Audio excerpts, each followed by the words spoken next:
네, 귀한 찬양 감사드립니다. 할렐루야. 1월 5번째 주일입니다. 오늘은 또 통합 예배로 함께 드립니다. 1년에 5주가 4번, 5번 있는데 그 5주 차에는 우리 교회학교와 함께 통합 예배를 드리려고 합니다. 오늘은 일부 예배 시간에 초등부 친구들이 저 뒤쪽에 앉아 있습니다. 한번 뒤돌아서 초등부 친구들을 좀 봐줄까요? 우리의 미래고 희망입니다. 이들을 격려하는 마음으로 박수로 함께 격려해 주겠습니다. 네, 코로나 상황에서 우리 모든 친구들이 다 나오지는 못했지만 그래도 이들이 하나님 앞에 건강하게 예배하고 건강하게 자라고 있습니다. 하나님이 기뻐하는 자녀가 될 수 있도록 위에서 기도해 주시기 바랍니다. 해마다 연초가 되면 사람들은 1년의 계획을 세우고 또 새로운 다짐과 결심도 합니다. 그런데 대부분의 결심이 작심삼일이 되는 경우가 많습니다. 여러분은 어떠십니까? 2022년이 벌써 한 달이 지났습니다. 올해 새롭게 결심한 것들이 잘 지켜지고 있습니까? 작심삼일에 관한 말의 유래 중에 이런 이야기가 하나 있습니다. 조선 중기 문신이자 대학자인 서해 유성룡이 도채찰사로 있을 때입니다. 이 도채찰사란 왕명으로 할당된 지역에 파견되어서 군과 민을 총괄하는 임시직을 말합니다. 그때 각 고을에 급히 발송할 문서가 있어서 영리에게 주었는데 공문을 보낸 뒤에 사흘 뒤에 수정할 게 있어서 급히 회수하라고 명령했습니다. 그런데 그 영리가 명령하자마자 즉시 그 공문을 가져오는 것이었습니다. 깜짝 놀란 유성룡이 영리를 꾸짖었습니다. 아니, 공문이 어찌 아직도 너의 손에 있단 말이냐? 3일 전에 벌써 보냈어야 하지 않느냐? 그러자 영리가 이렇게 대답했습니다. 속담에 조선공사 3일이라는 말이 있습니다. 쇠뇌 소견으로 사흘 후에 다시 고쳐질 것을 예상해서 아직 보내지 않았습니다. 이 말을 들은 유성룡은 가히 세상을 깨우칠 말이다, 내 잘못이다 라고 하면서 공문을 고친 후에 다시 발송했다고 합니다. 조선시대에 정치가 혼란할 때 부정부패가 심해서 행정명령이 자꾸 바뀌고 체계가 없는 것을 비꼬아서 생긴 말입니다. 그래서 이 작심삼일이란 사흘을 두고 생각한 끝에 결정한다라는 신중함의 의미도 있지만 처음 결정을 지키지 못하고 흐지부지 된다라는 그런 의미가 더 강한 것 같습니다. 하나님의 사람들이 언제나 발전적이고 좋은 뜻을 세우는 것은 매우 중요합니다. 무엇보다 뜻을 신중하게 정한 후에 작심삼일처럼 흐지부지 되지 않게 끝까지 지키는 것이 중요합니다. 그런데 하나님의 사람들에게는 더 중요한 것이 있습니다. 하나님 앞에서 흔들리지 않는 좋은 뜻, 거룩한 뜻을 세우는 것입니다. 다니엘과 세 친구는 거룩한 뜻을 정한 사람들이었습니다. 그 뜻이 하나님과 맞을 때 거기에 놀라운 축복이 있고 그는 복된 인생이 됩니다. 오늘 우리도 거룩한 뜻을 정하는 성도가 될 수 있기를 바랍니다. 오늘 본문 다니엘 1장은 이스라엘 백성들의 암울한 상황을 보여주고 있습니다. 이미 주전 721년에 북왕국 이스라엘은 아수르에 의해서 멸망당했습니다. 남왕국 유다마저 주전 605년 바벨론의 느부갓네살 왕이 침공하여서 다니엘과 세 친구를 비롯한 많은 사람들을 포로로 끌려갔습니다. 이것이 바벨론의 1차 침공입니다. 그 후에 주전 597년에는 두 번째 침공에서 1만 명이 넘는 유대인들을 포로로 끌려갔습니다. 그 주전 586년에는 세 번째 침공으로 예루살렘 성과 성전을 완전히 파괴하고 수많은 유다 백성들을 포로로 끌려갔습니다.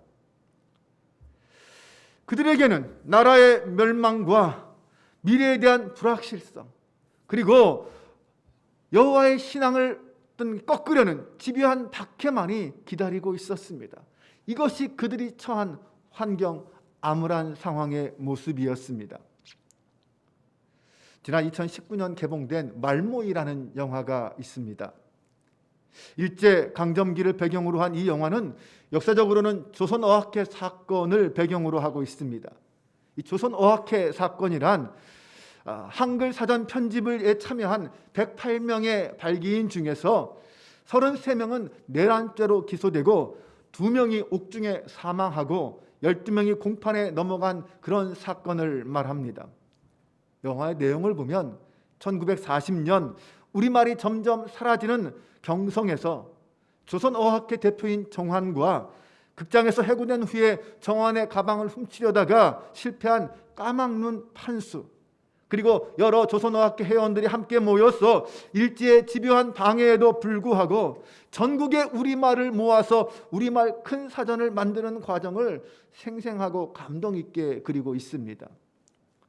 이 말모이를 본 관객들은 일제의 그 암울한 시대, 우리말이 사라지고 강제로 창씨 개명을 하고 우리나라 사람들이 우리나라에서 우리말을 배우지도 못하고 사용하지 못하는 그런 과거에 참담했던 상황을 생각하며 눈물을 흘렸습니다. 오늘 우리의 현실도 암울하기는 마찬가지입니다. 정치적으로 대선이 한 달 조금 더 남았지만 대부분의 국민들은 아직 어느 후보를 찍어야 할지 결정하지 못하고 있습니다. 사람들은 역대급 비호감 대선이다, 이런 말까지 하고 있습니다. 한마디로 찍고 싶은 후보가 없다는 것이죠. 정치인들은 서로를 헐뜯고 비웃느라 자기의 허물은 보지 못하고 있습니다. 경제적으로는 어떻습니까? 코로나는 대부분의 자영업자들에게 엄청난 타격과 고난을 주었습니다. 정부의 거리두기 정책은 수많은 가게를 문 닫게 했습니다. 아직도 여행업계는 소망이 보이지 않습니다. 코로나로 인해서 수혜를 본 사람들보다는 고난을 겪고 있는 사람들이 더 많습니다. 건강의 문제는 어떻습니까? 이제 암이라는 질병은 우리에게 너무나도 가까이 와 있습니다. 집안마다 가족 중에 암에 걸린 가족이 한두 명씩은 다 있는 것 같습니다. 우리나라 암 발생률이 가장 최근에 통계인 2018년 통계에 보면 24만 3,837명이고 10만 명당 암 발생률이 475.3명입니다. 지금은 더 많다고 합니다. 그 암이 우리 가족과 우리 성도들을 얼마나 힘들게 하고 있습니까? 더구나 이 코로나에 걸린 수많은 사람들과 그 가족들이 겪는 고통 또한 이루 말할 수 없습니다. 뿐만 아니라 코로나 백신으로 인한 부작용으로 많은 사람들이 또한 고통을 당하고 있습니다. 어디를 봐도 평안하고 행복한 모습은 보이지 않습니다. 어둡고 답답하고 암울하기만 한 이 시대적 상황입니다. 우리 그리스도인들은 이런 시대를 어떻게 살아야 합니까? 어떤 태도와 기준으로 살아야 하나님이 기뻐하시는 삶이 될 수 있을까요? 느부갓네살 왕은 유다의 포로 중에서 뛰어난 자들을 선발해서 제국의 지도자들을 양육하기 위해서 영재 사관학교에 입학시켰습니다. 다니엘과 세 친구도 그 중에 한 사람들이었습니다. 환관장은 그들에게 갈대아의 학문과 언어를 가르치고 철저히 바벨론화 시키려고 했습니다. 그 당시 바벨론은 세계 중심이었고 국제적인 도시였고 학문의 전당이었습니다. 그들에게는 왕실의 음식과 포도주가 제공되었습니다. 이것은 정말 대단한 특혜였습니다. 또한 유대인 포로들을 바벨론에 동화시키고자 그 이름들도 바벨론식으로 바꾸었습니다. 창씨 개명을 한 거죠. 7절에 보면 환관장이 그들의 이름을 고쳐 다니엘은 벨드사살이라 하고 하나냐는 사드락이라 하고 미사엘은 메삭이라 하고 아사랴는 아벳느고라 하였더라. 그 이름의 의미들이 이런 거예요. 본래 다니엘은 하나님은 나의 재판관이시다 라는 뜻인데 벨드사살로 바꿨습니다. 바벨론의 수호신 이름으로 바꾼 거죠. 하나냐는 하나님은 은혜로우시다라는 뜻인데 사드락, 바벨론의 여신 이름으로 바꿨어요. 미사엘, 하나님과 같은 이가 누구인가 라는 뜻인데 메삭, 아쿠와 같은 이가 누군가로 바뀌었습니다. 아사랴, 하나님께서 도우셨다라는 이름이 아벳느고, 바벨론의 신 느고의 종 이름으로 바뀌었습니다. 하나님과 관련된 아름다운 이름들이 다 우상과 관련된 이름으로 바뀌었습니다. 참으로 안타깝고 참담한 현실입니다. 굴복할 것인가 말 것인가, 이것이 다니엘과 세 친구가 뜻을 세울 때의 마음이었습니다. 세속적인 바벨론 제국의 문화에서 포로로 끌려간 그들이 하나님 앞에서 뜻을 세울 때 그들에겐 어떤 선택의 여지가 없었습니다. 사실 당시는 굴복하는 것이 당연한 시대였습니다. 그냥 그렇게 사는 것이 현명하게 사는 방법이었습니다. 아무도 그들의 결정에 돌을 던질 사람은 없었습니다. 그러나 다니엘과 세 친구는 굴복하지 않기로 결정했습니다. 8절을 보면 다니엘은 뜻을 정하여 왕의 음식과 그가 마시는 포도주로 자기를 더럽히지 아니하리라 하고 자기를 더럽히지 아니하도록 환관장에게 구했다. 당시 바벨론 왕의 음식 가운데는 말고기, 돼지고기 같은 유대 율법에서 그 많은 음식들이 있었습니다. 포도주는 바벨론의 신에게 바쳐진 후에야 마셨습니다. 그래서 다니엘과 친구들은 뜻을 정하여 그런 음식으로 자기를 더럽히지 않겠다라고 결심한 것입니다. 이것은 당시 포로들에게는 위험한 결정이었지만 하나님 앞에서는 거룩한 뜻이었습니다. 뜻을 정한다라는 것은 자기 자신의 정체성을 드러낸다라는 의미입니다. 나는 하나님을 믿는 사람이고 그 뜻대로 살겠다라는 것을 드러내는 것입니다. 혼란스럽고 암울한 상황에서 자신을 드러내고 자신의 믿음을 드러낸다라는 것은 결코 쉽지 않은 결정이었습니다. 정혁택 목사님의 설교 중에 이런 예화를 보았습니다. 어느 교회에서 새해를 맞이해서 임원 수련회를 했습니다. 임원들이 다 모인 가운데 이제 수련회를 마치고 마지막 서로 한 가지 서약을 하기로 했습니다. 금년 한 해 동안 어떻게 살 것인가 라는 질문 속에서 서약을 했는데 그 서약 내용이 뭐냐면 어디를 가든지 직분과 이름을 밝히자라는 것이었습니다. 예를 들면 만나서 인사할 때 안녕하십니까? 저는 한빛교회 민철영 목사입니다. 이렇게 자신의 교회 이름과 직분과 이름을 밝히는 것입니다. 그렇게 1년 동안 한번 살아보자라고 서약을 한 것입니다. 어려운 일일까요? 쉬운 일일까요? 네, 어떤 여자 집사님이 집 앞에 있는 슈퍼에 가서 두부를 사게 되었습니다. 주인을 만났습니다. 안녕하세요. 이제 그 이름을 얘기해야 되는데 좀 쑥스러웠습니다. 그래도 저는 한빛교회 아무개 집사입니다. 아, 그러세요? 한빛교회 다니는 거 저도 잘 알죠. 두부 한 모 주세요. 두부를 주는데 옆이 좀 깨진 두부를 줬습니다. 다른 때 같으면 이 깨진 두부 바꿔주세요 이렇게 말할 텐데 내가 한빛교회 아무개 집사입니다 라고 했으니 이거 바꿔달라고 말도 하지 못했다는 것입니다. 쉽지 않다라는 거죠. 하루는 어떤 남자 집사님이 목사님에게 전화를 했습니다. 목사님, 그거 서약한 거 취소하면 안 되겠습니까? 그거 취소할 수 있죠. 어떻게 하면 취소할 수 있습니까? 점심 한번 잘 사면 취소할 수 있습니다. 그랬더니 이 집사님이 아, 그래요 목사님? 그러면 한번 우리 회사로 오세요. 제가 맛있는 거 대접할게요. 그래서 목사님이 그 집사님 직장에 갔습니다. 뭘 드시겠습니까? 목사님 말씀만 하세요. 제가 맛있는 거 다 사드릴게요. 목사님이 오늘 바쁘고 시간도 없는데 회사 구내식당에서 식사하죠. 아닙니다 목사님. 목사님이 오셨는데 제가 맛있는 거 대접하겠습니다. 그래도 목사님은 우기고 구내식당으로 내려갔습니다. 뭘 먹을까요? 보니까 메뉴가 칼국수가 있어요. 그래서 칼국수를 시켜놓고 서로 마주 앉았습니다. 그런데 목사님이 집사님 기도합시다. 네? 지금 이 많은 사람들이 서로 왔다 갔다 하고 있는데 여기서 어떻게 기도합니까? 그런데 이 목사님이 눈치가 없는지 주책인지 집사님 일어나서 기도합시다 그러시는 거예요. 그러더니 일어나서 기도하자는 거예요. 네, 사람들이 다 줄 서 있고 식탁에서 밥을 먹고 있는데 어떻게 일어나서 기도합니까? 그런데 목사님이 벌떡 일어나더니 기도를 시작하는 겁니다. 하나님 아버지 감사합니다. 오늘 이 집사님의 귀한 직장에 가서 맛있는 칼국수를 먹게 되었으니 감사합니다. 이거 먹고 건강하게 해주시고 이 회사도 잘 되게 해주세요. 예수님의 이름으로 기도합니다. 아멘도 평소에 몇 배가 되게 큰 소리로 아멘 하는 겁니다. 사람들이 어떻게 했을까요? 그것을 보면서 옆에서 킥킥대고 웃으면서 난리가 났습니다.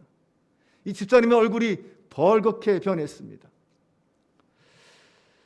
식사가 하는 동안에도 이 집사님의 얼굴이 달라지지 않았습니다. 이 목사님 정말 너무하셨죠. 주책도 그런 주책이 없습니다. 며칠이 지났습니다. 이 집사님에게 전화가 왔어요. 목사님, 나 교회 그만두겠습니다 라는 전화일 줄 알았는데 집사님이 이렇게 전화했습니다. 목사님, 그거 취소하자고 한 거 취소하겠습니다. 여러분, 뜻을 정한다는 것 결코 쉽지 않습니다. 그러나 우리가 거룩한 뜻을 정할 때 우리 하나님이 기뻐하시는 줄로 믿습니다. 코로나 팬데믹 상황으로 우리는 신앙과 예배가 많이 위축되어 있습니다. 성경은 전염병을 하나님의 심판으로 묘사합니다. 물론 그렇다고 해서 모든 전염병이 다 하나님의 심판인 것은 아닙니다. 그럼에도 우리는 하나님의 관점에서 우리가 겪는 지금의 고난과 아픔을 묵상할 수 있어야 합니다. 그때 우리에게 가장 중요한 질문은 하나님의 거룩한 뜻은 무엇인가 라는 것입니다. 세상이 옳다고 해도 하나님 앞에서 다 옳은 것은 아닙니다. 세상과 구별되는 하나님 앞에 거룩한 뜻을 세우고 정해야 할 것입니다. 하나님께서는 바울을 통해서 이렇게 말씀하셨습니다.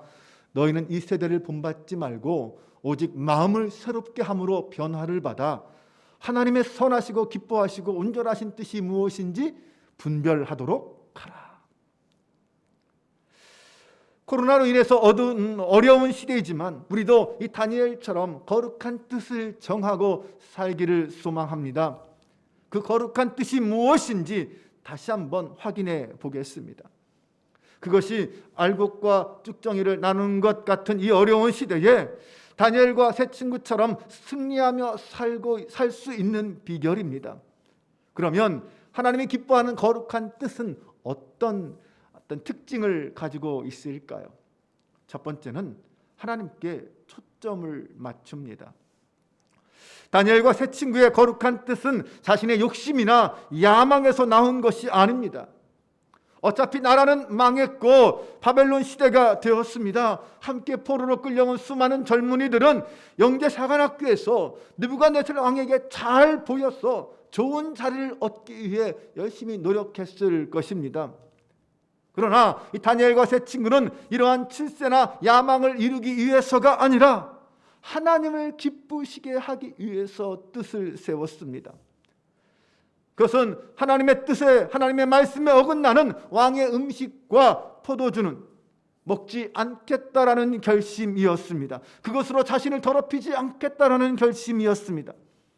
이것은 하나님의 뜻에 초점을 맞춘 결정이었습니다. 이것이 거룩한 뜻입니다. 두 번째 거룩한 뜻은 세상에 대한 도전과 같습니다. 거룩한 뜻은 거룩해서 세상의 흐름에 역행하는 것입니다. 세상의 흐름을 거슬러 올라갑니다. 그래서 도전적입니다. 세상의 사상과 학문은 하나님의 뜻에 결코 우호적이지 않습니다. 하나님의 뜻을 거스르고 반대하고 심지어는 하나님의 뜻을 이루지 못하도록 방해합니다. 그러므로 거룩한 뜻을 정하고 실천하는 것은 결코 쉽지 않은 일이고 이 세상에 대하여는 도전적인 삶을 사는 것입니다. 십자가를 지는 것 같은 고난일 수 있습니다. 그러나 살아있는 물고기가 강을 거스르러 올라가는 것처럼 힘들지만 뜻을 정하여 사는 것은 내 안에 살아있는 믿음, 내가 살아있는 믿음의 존재다라는 것을 드러내고 확인하는 것입니다. 다니엘과 세 친구의 거룩한 뜻은 세속적 세상인 바벨론에 도전하는 영적 도전이었습니다. 10절 말씀에 보면 환관장이 다니엘에게 이르되 내가 내 주 왕을 두려워하노라. 그가 너희 먹을 것과 너희 마실 것을 지정하셨거늘 너희의 얼굴이 초췌하여 같은 또래의 소년들만 못한 것을 그가 보게 할 것이 무엇이냐. 그렇게 되면 너희 때문에 내 머리가 왕 앞에서 위태롭게 되리라. 이 다니엘의 거룩한 뜻은 다니엘뿐만 아니라 그를 맡아 관리하는 담당자, 책임자, 이 환관장의 생명도 위태롭게 할 수 있는 위험한 도전이었습니다. 네, 맞습니다. 믿음 안에서의 거룩한 뜻은 이렇게 세상을 향하여 용감하게 도전하는 것입니다. 세 번째로 거룩한 뜻은 믿음으로 그 뜻을 정합니다. 거룩한 뜻을 갖는다는 것은 세상을 지배하는 세상의 신, 이 사탄의 박해와 반대가 크기 때문에 위험을 감수해야만 합니다. 그러므로 그것을 극복하려는 믿음, 극복하고 이기기 위한 믿음과 그 믿음에서 나오는 용기가 필요합니다. 하나님을 절대적으로 신뢰하고 의지하는 믿음이 없다면 우리는 결코 이런 위험하고 어려운 뜻을 세울 수 없고 이룰 수도 없을 것입니다. 다니엘과 세 친구는 하나님을 믿었습니다. 그리고 담대하게 뜻을 세웠고 용기 있게 밀고 나갔습니다. 그들은 환관장에게 우리가 열흘 동안 채식과 물만 먹을 테니 시험해 봐라, 이렇게 말했습니다. 자신의 미래와 자신의 생명까지도 온전히 하나님께 맡기는 믿음의 고백입니다. 오직 채식과 물만 먹어도 주님의 은혜로 다른 어떤 소년들보다 얼굴이 좋을 것이라는 믿음의 확신입니다. 다니엘과 세 친구의 거룩한 뜻은 바로 이 믿음에서 나온 것입니다. 믿음은 거룩한 뜻을 만들어내는 능력입니다. 네 번째로 거룩한 뜻을 정하면 하나님이 도우십니다. 거룩한 뜻에는 반드시 하나님의 도우심이 있습니다. 이것을 보면 거룩한 뜻이 하나님으로부터 나온 건지 내 욕망에서 나온 건지 분별할 수 있습니다. 9절에 보면 하나님이 다니엘로 하여금 환관장에게 은혜와 긍휼을 얻게 하셨다 했습니다. 14절부터 16절까지 말씀을 보면 그가 그들의 말을 따라 열흘 동안 시험하더니 열흘 후에 그들의 얼굴이 더욱 아름답고 살이 더욱 윤택하여 왕의 음식을 먹는 다른 소년들보다 더 좋아 보인지라. 그리하여 감독하는 자가 그들에게 지정된 음식과 마실 포도주를 지하고 채식을 주니라. 이 환관장은 다니엘과 세 친구들에게서 하나님이 그들과 함께 한다는 것을 보았습니다. 그리고 다니엘과 세 친구는 자신들이 하나님 앞에 거룩한 뜻을 정하고 하나님을 의지할 때 그 하나님이 나와 함께 하는구나 라는 것을 경험하게 되었습니다. 이것이 참된 기독교 영성입니다. 하나님을 경험하는 것, 이것이 기독교 영성의 핵심입니다. 거룩한 뜻을 정하고 믿음으로 나아가면 하나님이 함께 하시고 하나님이 도우시고 인도하신다는 것, 그것을 경험하게 됩니다. 시편 54편 4절은 하나님은 나를 돕는 이시며 주께서는 내 생명을 붙들어 주시는 이십니다 라고 선포합니다. 마지막 다섯 번째 거룩한 뜻은 반드시 하나님의 축복이 있습니다. 거룩한 뜻은 영적인 뜻입니다. 영적인 것입니다. 그러므로 그것은 하나님으로부터 나온 것입니다. 우리가 뜻을 정할 때 하나님은 그 정한 바를 이루고 성취할 수 있도록 우리에게 지혜와 명철을 주십니다. 따라서 그 뜻은 반드시 이루어질 수밖에 없습니다. 거기에는 좋은 열매가 있고 하나님의 축복이 있습니다. 그래서 거룩한 뜻이 이루어질 때는 행복한 인생이 됩니다. 하나님의 축복을 누리는 후회 없는 행복한 인생, 이것이 거룩한 뜻을 세우고 나아가는 하나님의 사람이 받는 축복입니다. 17절에서 20절을 보겠습니다. 하나님이 이 네 소년에게 학문을 주시고 모든 서적을 깨닫게 하시고 지혜를 주셨으니 다니엘은 또 모든 환상과 꿈을 깨달아 알더라. 왕이 명한 대로 그들을 불러들일 기한이 찼으므로 환관장이 그들을 느부갓네살 앞으로 데리고 가니 왕이 그들과 말하여 보매 무리 중에 다니엘과 하나냐와 미사엘과 아사랴와 같은 자가 없으므로 그들을 왕 앞에 서게 하고 왕이 그들에게 모든 일을 묻는 중에 그 지혜와 총명이 온 나라 박수와 술객보다 10배나 나은 줄을 아니라. 아멘. 죽을 줄 알았는데 살았습니다. 실패할 줄 알았는데 성공했습니다. 그저 타국에서 고달픈 노예 생활로 끝낼 사람들이 하나님께 인정받고 세상에서 인정받는 복된 사람들이 되었습니다. 이것이 하나님 앞에 거룩한 뜻을 세운 사람이 받는 진정한 축복입니다. 우리의 삶이 왜 신음하고 있을까요? 인생의 문제 속에서 벗어나지 못하는 이유가 무엇입니까? 도전하는 용기가 없는 이유가 무엇입니까? 그것은 하나님의 마음에 맞는 거룩한 뜻을 세우지 못했기 때문입니다.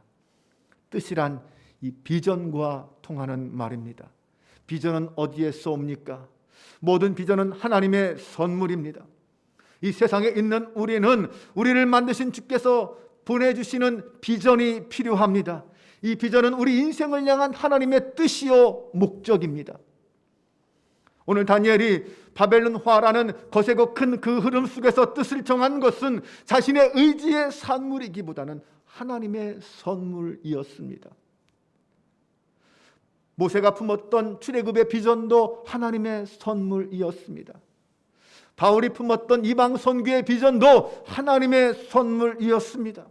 이 비전의 선구자는 바로 예수 그리스도이십니다. 세상을 구원하는 것이 하나님이 주신 예수님의 비전이었습니다. 이후로 모든 예수 믿는 사람들은 바로 그 예수 그리스도의 비전을 품게 되고, 아니 예수 그리스도 그분이 비전 그 자체가 되었습니다. 그러므로 우리는 예수 그리스도를 바라볼 때마다 그 비전을 품게 됩니다. 예수 그리스도의 몸 되신 교회를 생각할 때마다 예수님의 비전을 품게 됩니다. 교회는 세상과는 다른 용서와 화해의 기쁨과 평안과 소망이 넘치는 공동체가 되어야 한다는 그 비전을 우리도 품게 됩니다. 그것이 나를 잡아주고 나를 이끌어주고 내 삶을 결정합니다. 뜻을 정한 다니엘을 통하여 바벨론이라는 그 상황이 문제가 아니라 하나님 앞에 선 내가 더 중요하다라는 것을 깨닫게 됩니다. 하나님 앞에서 그 뜻을 정한 삶을 살아갈 수 있는 믿음의 사람, 오늘 저와 여러분이 될 수 있기를 주님의 이름으로 축원합니다. 그 뜻은 우리를 하나님께로 인도할 것입니다. 우리를 축복의 자리로 인도합니다. 우리의 미래를 결정하고 우리의 운명을 바꿉니다.